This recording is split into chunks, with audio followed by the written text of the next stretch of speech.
One thing a girl gonna do is duck accountability. Like, real shit. How the fuck they'll do some shit, get you to react, and then make your reaction the issue? So now they ain't gotta be accountable. Nah, bitch, you was never accountable in the first motherfucking place. And now my reaction went to hell. So now that's the issue. And now you said and all this and that and acting like me going to hell was the issue. No, bitch, I'm really mad already. Like, you already did something. I'm just responding. And you tricked me out my fucking spot. Technically, you tricked me out my spot, because when you be being calm, they want you to get that reaction so that now the accountability don't got to be taken for what the real problem is. And now I feel bad. Now I'm out here feeling bad and sorry for you and about to bring you food to work and all that. Like, how the fuck did I get here when I'm mad about something already? Like, bitches is tricky, bro. Like, they will really trick you out your spot, yo. Yo, stay up. Like, be alert. Until you do right by me, everything you touch gonna turn to sand. You know what I find interesting about people? We will stay in situations that are clearly, obviously, painfully over and convince ourselves it's love. Someone treats you like an option, disappears for days, makes you feel small, makes you feel crazy, and we're still out here writing paragraphs at 2 a.m. trying to explain ourselves to someone who doesn't even deserve the effort. So, my girlfriend, little monthly op, came this morning. She told me. So, you know me, always doing my big one, even though I get nothing in return for this. Yeah, so I know it's coming or whatever, and she about to come in here, so bam. Big back snack bag.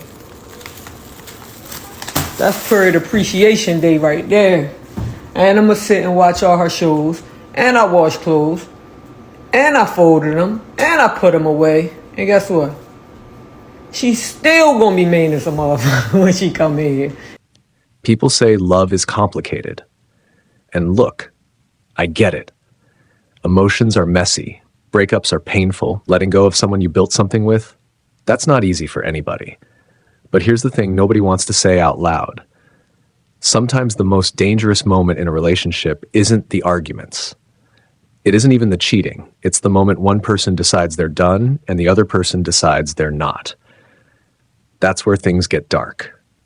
That's where things get irreversible. Because sometimes someone tries to leave and they don't make it out. This is the story of 33 years old Diamond Rice. She didn't survive the night. Hello, and welcome to Uncrimely, where we don't just cover crime, we unpack it.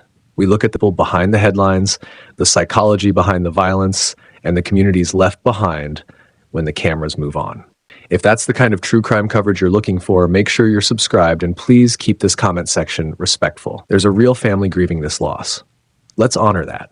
Now, let's go deeper. A woman is dead and another woman is behind bars charged with her murder. Police say when they arrived last Sunday night at May Street near Burbank and Walnut Hills, they found 33-year-old Diamond Rice suffering from a gunshot wound. She died at the scene. Cincinnati, Ohio sits on the northern bank of the Ohio River, a city with deep roots, a complicated history, and a community that has been fighting hard against a persistent tide of gun violence for years. Walnut Hills, the neighborhood where this happened, is one of Cincinnati's older, more storied communities. Like many urban neighborhoods across the country, it's a place of contrast. Longtime residents, community organizations, people who genuinely love where they're from, sitting alongside the pressures of poverty, displacement, and yes, violence. What happened on May Street on February 1st wasn't an anomaly in the broader statistical sense. Domestic disputes are consistently one of the leading triggers for homicide in American cities. The formula is tragically familiar. A relationship under pressure, an argument that escalates, a firearm within reach, and a window of about 5 seconds that changes everything permanently. But Diamond Rice wasn't a statistic. She was a person, and she deserves more than a police report. Diamond Rice was 33 years old, originally from Baltimore, Maryland, a city that, if you know it, carries its own weight, its own energy, its own particular way of shaping the people who come from it. At some point, Diamond made her way to Cincinnati with her girlfriend, who at that time wanted to advance in her career and education. And what Diamond chose to do with her time there tells you a lot about who she was at her core. Diamond worked in youth advocacy. She was connected to youth advocate programs known as YAP, an organization that works with some of the most at-risk young people in the country. Kids who are caught in the crosshairs of the juvenile justice system. Kids who've been failed by adults, by institutions, by circumstances entirely outside their control. WAP's entire model is built around keeping young people out of detention, out of the pipeline, and connected to something better. And Diamond was part of that. She's very kind. She's always, trying to do for other people before herself. She was real intelligent. This is how Scott Rice is remembering his daughter, Diamond. He says she had been on the wrong side of the law at one point, but changed her life around. And one way was by getting involved with youth advocate programs in Baltimore. And so she started working part-time for YAP in Baltimore. And then it became full-time. Scott says she later transferred to the location in Hamilton County and worked her way into the role of assistant director. By multiple accounts, she later moved into a leadership role in local youth programming in Cincinnati, mentoring young people, advocating for their futures, being the kind of adult presence that changes the trajectory of a child's life. Think about that for a second. Here is a woman who woke up every day and chose to pour herself into the lives of vulnerable kids. Young people who had nobody. Young people who were one bad decision away from losing everything. Diamond Rice showed up for them. She worked to pull young people away from violence, and then violence found her. That irony isn't lost on anyone paying attention, and it shouldn't be. From the outside, like so many relationships, things looked fine. Social media has a way of flattening reality, smoothing out the rough edges, filtering out the tension, presenting only the smiles, the celebrations, the moments that feel like proof of love. Couples post the good days. They post the anniversaries and the birthday dinners and the matching outfits. They don't post the arguments at 1 a.m. They don't post the moments when things feel like they're unraveling. What we know is this. On the night of February 1st, 2026, Diamond Rice and Jasmine Blake were together. And at some point that night, something broke. An argument. Escalation. A gun. We don't know the full emotional history of that relationship. We don't know what the weeks or months leading up to that night looked like behind closed doors. What we do know is that the defense has already signaled self-defense as a possible argument, which tells us that whatever happened in that apartment, whatever the dynamic was in those final moments, it was not simple. Self-defense claims in domestic situations are complicated territory. They require a finding of imminent threat. They require context. They require a jury or a judge to reconstruct the emotional and physical reality of a single violent moment. The courts will do that work. But right now, Diamond Rice's mother is heartbroken. And that's where we are. Let's walk through what we know. February 1st, 2026. Evening hours in Walnut Hills. At some point that night, Diamond Rice and Jasmine Blake were together at a residence on the 2300 block of May Street. An argument occurred. Details of what triggered that argument have not been publicly confirmed, but what happened next was confirmed by Cincinnati police within hours. A shot was fired, 911 was called, officers responded. Diamond Rice was found with a gunshot wound and was pronounced dead at the scene. Jasmine Blake was taken into custody. She was charged with murder, booked into Hamilton County, bond set at $750,000. One phone call, one trigger pull, one outcome that cannot be undone. There's a version of that night where things end differently, where someone walks out the door, where someone puts the gun down, where someone calls a friend instead of reaching for a weapon. We'll never know which version was possible because only one version happened. Here's where things stand legally, and I want to be precise about this. Jasmine Blake has been charged. She has not been convicted. Under the law, she is presumed innocent until proven guilty.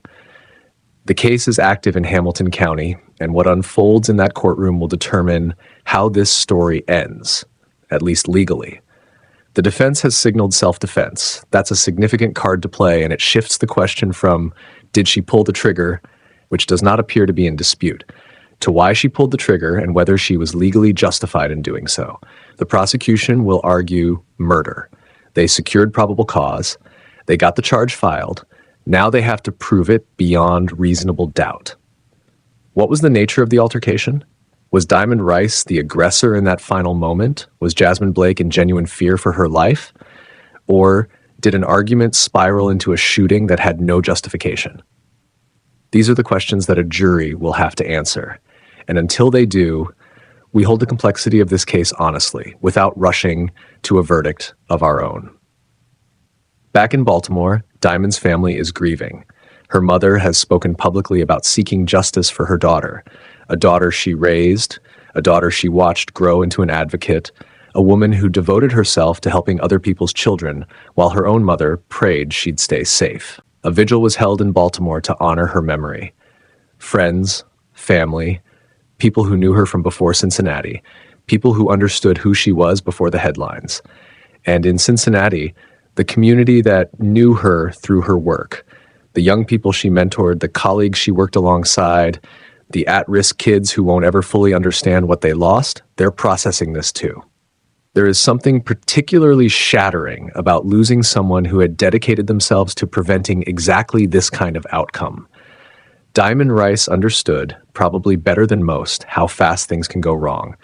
She saw it in the young people she worked with every day. She understood the pipeline, she understood the stakes, and she still couldn't escape it. We need to have an honest conversation about what happens when domestic conflict meets firearms. It is not a controversial statement to say that arguments between people who love each other or used to love each other are a constant in human experience. Relationships end badly. Emotions get out of control. People say and do things in moments of rage or fear or pain that they would never do in a calm state of mind. Most of those moments end with slammed doors and tearful phone calls. Some of them end in emergency rooms, and some of them end the way this one did, with a body on the floor and a community asking why. The presence of a firearm in a domestic dispute does not create conflict, but it converts conflict into something permanent. It removes the possibility of apology, of de-escalation, of waking up the next morning and trying to fix what broke. It takes a terrible night and makes it the last night. Diamond Rice worked to give young people a second chance, and I want this to be a genuine conversation, not a pile-on. The courts haven't decided this case. We don't have all the facts, but based on what we know, do you think this outcome was preventable, and what would it have taken to prevent it? Drop your thoughts below. Keep it respectful. Keep it thoughtful. This is an entertainment.